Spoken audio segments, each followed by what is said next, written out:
Благодарам, председателе, почитувани колеги, почитувана македонска јавност.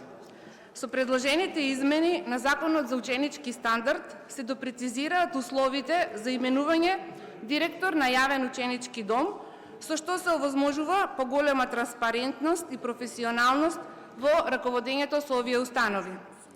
Истовремено се уредуваат и условите за пријавување и сместување на учениците во ученички домови, со цел постапката да биде поефикасна и подостапна за сите ученици кои имаат потреба од сместување. Исто така, со овој предлог закон се уредува и начинот на финансирање на општинските ученички домови, што представува важен чекор кон обезбедување стабилност во нивното функционирање и создавање подобри услови за живот и образование на учениците.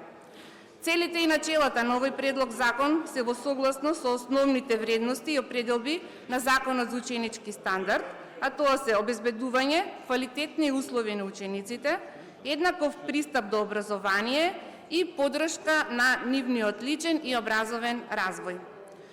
Овој предлог закон не предизвикува фискални импликации врз буџетот на Република Македонија и бидејќи не станува збор за сложен и обемен закон, согласно член 175 алинеја 1 од Деловникот на Собранието на Република Македонија, предлагаме овој закон да биде донесен по скратена постапка, а имајќи предвид дека станува збор за законско решение кое директно придонесува за подобрување на ученичкиот стандард и условите на младите во нашата држава, очекуваме поддршка од сите пратеници. Благодарам.